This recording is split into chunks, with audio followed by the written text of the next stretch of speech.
Mag-install ako ngayon kay ADB nitong RCB S3 na brake lever. Para mas ma-fine tune ko yung distance ng lever sa preference ko. Importante kasi yung ergonomics din sa pagmamotor.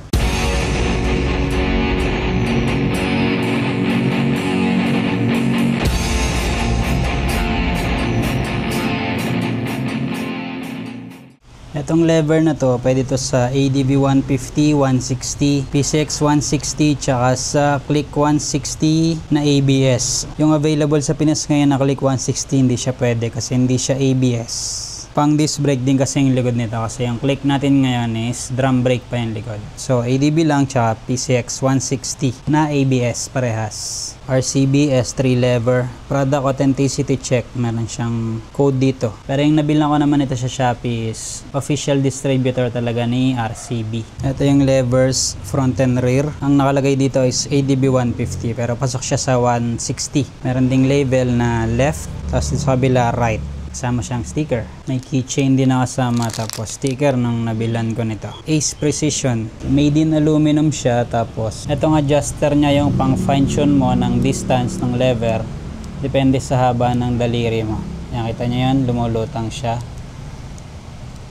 Gumaganon yung lever para ma-fine tune. Kapag kasi sakto yung distance niya sa daliri mo, mas hindi ka mangangalay lalo sa mga long ride. Sagad ko lang muna ng pinakamalapit na distance. Yung kabila din adjustable din. Una natin alisin tong front brake lever.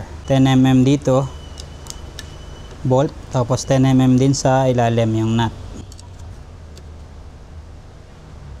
10mm nut.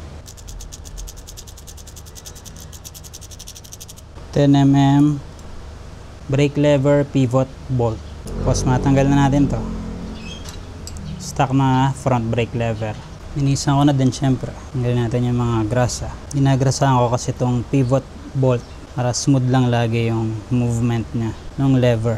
So may lagyan ko ulit ng bagong grasa. Pivot bolt, linisan din. Yung ginagamit kong grasa dito is silicone grease para hindi masira yung mga rubber. Meron kasing rubber boot yan dito.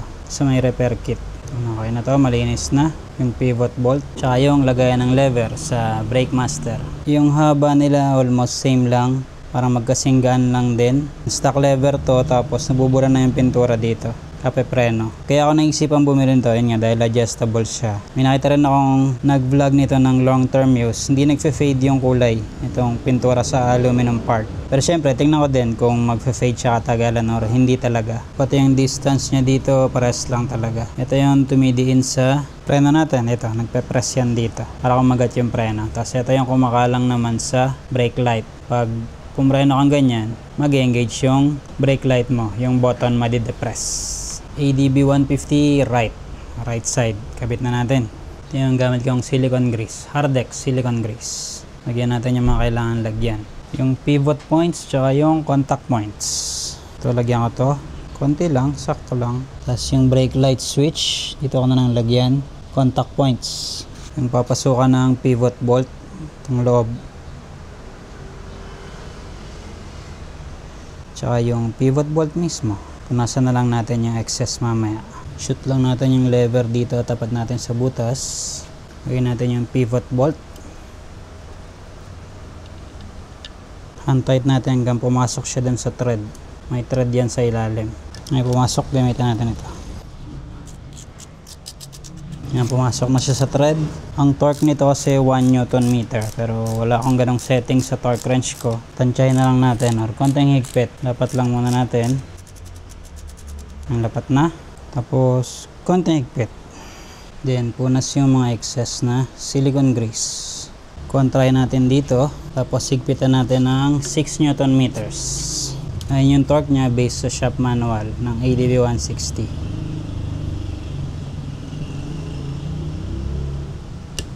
6 Nm. Tingnan mo may difference ba sa distance.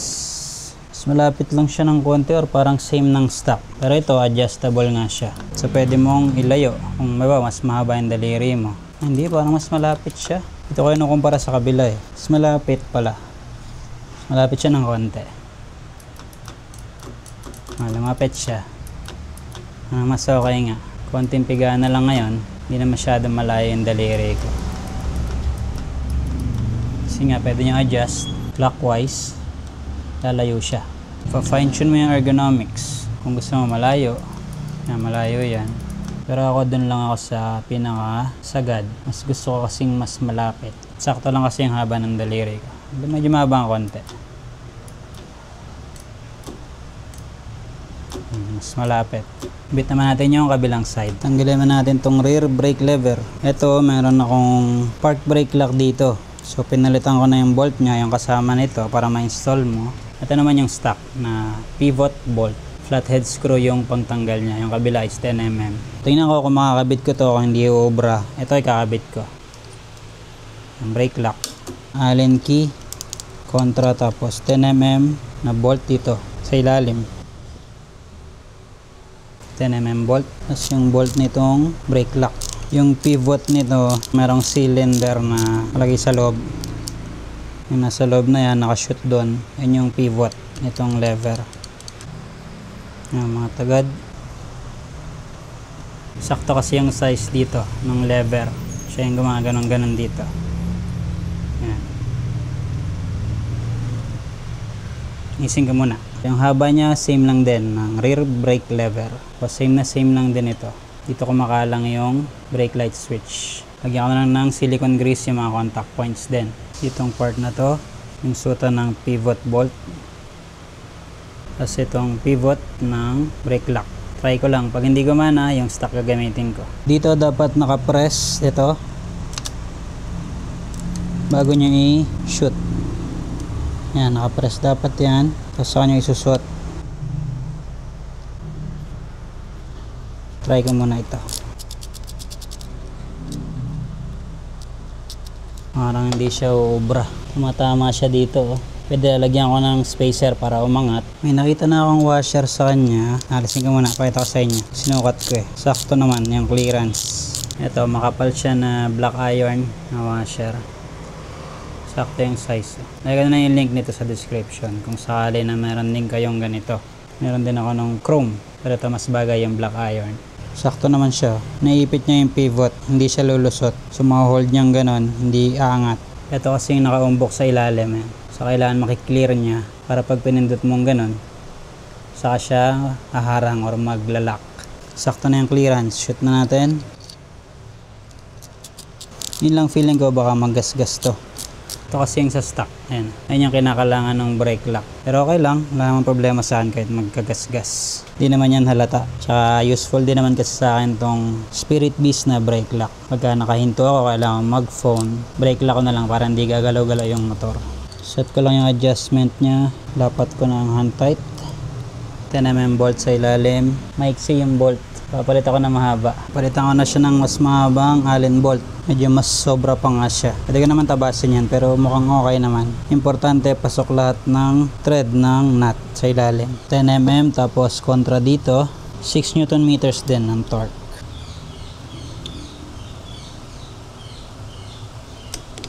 Nm. Try natin yung brake lock. Saktong-sakto na yung clearance.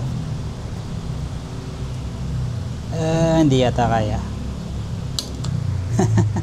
Uma-adjust. Yung kapraso lang dapat.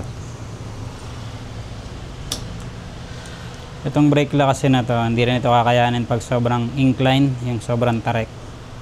Pangano lang siya, pantay tas nakahinto ka. Para lang hindi gagalaw-galaw yung motor. Pag kailangan mo mag-cellphone, o may kukunin kang gamit, may mag-aabot sa'yo, kailangan bumitaw sa handlebar. Pero kung wala naman kayong ganito, madali lang ikabit. Stock na pivot bolt. Okay na siya. Observe ko na lang to kung mauuka niya. Kabe brake lock. Update ko na lang ulit kaya pag medyo matagal-tagal ko ng gamit. Tapos, kung magfe-fade itong kulay black, mas malapit talaga siya. Pero fine tune ko na lang. Depende sa preference ko pa rin. Try ko na lang sa biyahe. Kung saan ako mas makakomportable. Try pa natin kung mag-i-start. Kasi kailangan mong pindutin tong rear brake para ma-start mo tong ADV. Rear brake. Yan, nag-start naman siya. Pinon ko yung ignition tapos pindutin natin yung rear brake. Nakuha yung brake light. Pag pinindot ko yung rear brake, nag-on yung high ng brake light. Naka-low yung brake light. Press ko yung front brake. Nag-activate yung high. Fully functional siya. Try natin start ng hindi pinipiga yung brake sa likod. Hindi siya gagana. Kasi kailangan nakapindot to para ma-start mo. Press ko yung rear brake lever. Start natin yung ignition. Nag-start siya. So okay ng S3 lever natin. Update ko na lang ulit kayo sa long-term usage naman niya. Ito yung front brake lever. Ito naman yung rear brake lever, na pwede pa rin na maglagay ng brake lock. Spirit Beast brake lock. Yan, naka-brake lock na siya.